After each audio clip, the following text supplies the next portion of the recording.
Good morning. So I chanced to be at the pub yesterday, I suppose it would have been, when they had the 2 minute silence in remembrance of the dead of World War One, ostensibly. It's an international um, day of remembrance. Many countries recognize it. I think it's called Veterans Day in America. But here it's called Armistice Day or Remembrance Day. And it's celebrated in London. A representative of the royal family is present, and several military units are there in their formal regalia. And it's a very solemn moment. I don't know whether a 21 gun salute might be fired. I'm not sure about that, but certainly there's we hear the bell in Big Ben chiming 11 times, and the number 11 recurs. It's the 11th hour of the 11th month. I suppose that's of some kind of significance in relation to that. Ostensibly, that would have been the end of World War One, although I read that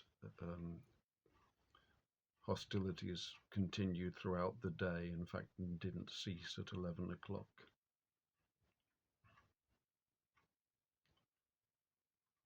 And it's it's a key moment. It's a key moment of control in a way. In the pub, everybody was silent. Um, Anybody who made a noise, they got angry glares, and everybody just was sitting around the television and watching the ceremony in London. The fellow next to me stood up, clasped his hand in front of him, in I suppose, a sort of religious, a gesture of respect. I didn't follow suit, not out of disrespect, but I suppose it could be out of disbelief. This is a delicate matter, and I want to speak carefully because, of course, I don't know, like most of the things that I say, I don't know, I can't prove their authenticity. They could be, I'm a conspiracy theorist, so I theorize about conspiracies, I suppose. I think it was my grandfather left a little book about the war, which was written on behalf of his regiment, and it was written by one of the commanding officers. And I read it, and there was a description of some, very dismal and horrendous and bloody events. And I was told, as many of us have been told, that my grandfather wouldn't talk about it, the things that he'd witnessed. And that's quite a common thing that you hear, and people will say that it's due to trauma. The events are simply too traumatic to bring them to mind. But as I've pointed out before, anybody who participates in war will sign the Official Secrets Act. One of the first things that they'll make sure that you do. And to violate it is treasonous. It's a very serious offence. So we don't know. Some people may have been told not to speak, and I'm sure that they would have followed that instruction. There was a great deal of allegiance at the time of the First War, it would appear, to the authorities because they were seen as holding the moral um, high ground, as it were. And as we've read, people who were skeptical or were conscientious objectors, I believe the history books say that some of them were shot if they refused to fight. That would have been quite a serious matter when you think of the events that we've um, been subjected to in 2020. They seem to pale in comparison to that kind of an out. But the story of the war is difficult because the the figures for the dead vary, but I've read from sort of 16 million to 20 million, um, maybe 16 million fighting men. I don't know, a huge number. And then there's those endless graves in France, just acres and acres of crosses, which produce quite an emotional feeling, and many people will go to France and to pay their respects. So, the unknown soldier, the ceremony is celebrated in Britain at the cenotaph, which is an empty tomb. And there is another one also in Wales, I read. It's an empty tomb. It's a large Masonic type of structure, um, a kind of truncated obelisk, and it's erected to commemorate the unnamed dead. There were too many of them to name, and many of them, they say, were buried without knowing who it was. And apparently the unknown soldier is buried in Westminster Abbey. Just some dude who they didn't know who he was, I suppose. They put him in a tomb there to represent all of those that died alongside of him. It's quite an emotional way of dealing with it, of course, and people get very drawn into it and very caught up in it. And if the stories that we've been told are true, then it's perfectly understandable, isn't it? But there's another empty tomb, of course, in the Garden of Gethsemane that I was reminded of when reading what the cenotaph represents. I wonder whether there's any connection.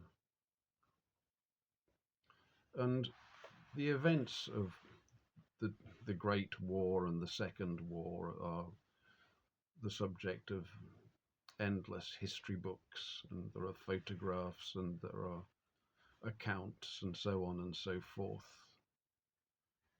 But we have come to understand that the people who sort of rule the world and decide on the narratives to some extent are very interested in theatre. We also know that a place where a war is held is described as a theatre of war. So, I became skeptical, I suppose, and I started to research it, and anybody can do that. You can, whether the information is still on YouTube, I think it was mainly on YouTube, looking at the nature of war reporting and how it was done, which was basically about reenactment of events. And then the matter of human nature also. I read that most people won't kill another man if they can avoid it. And it was claimed that the soldiers in the trenches didn't fire at the enemy, they fired above their heads. It was a very common thing, apparently. Not everybody has that murderous intent, perhaps you could call it. The hatred of the Germans that had been solicited and encouraged. The Germans, our brothers, people who believe in the same God in which we believe, you know. And then there's the story about the football game that was played on Christmas Day and between the two sides. There's just a measure of stretching the imagination, I think. It's so pointless, isn't it, you know, to be sitting in trenches and killing one another and then going over the top and so on and so forth. It's a very adventurous sort of story, but how factual it is hard to gauge. And I have the same, a measure of disbelief concerning the Second War also, which claimed even more lives. I've read up to 60 million. And most of the people who were killed would have been men, the vast majority, because we were at the front lines. Our ancestors were at the front lines. Of course, there was bombing of cities as well, so there were women victims, but the vast majority were men. And interestingly, of course, the Second War was followed by an explosion of the population, which doesn't really work with, you know, such widespread death of men, because, you know, to increase the population you need plenty of men, unless there's just a few guys doing all the business, and it might have been, but you know, such a major population reduction of, you know, men and women of childbearing age seems to be an unhelpful premise for the baby boom which followed thereafter. So, you know, my emotions were a little bit torn. It was good to see a measure of solidarity among all the people in the pub, but I'm afraid we might be assembling before the wrong empty tomb. We need to be careful of stuff like that. God bless.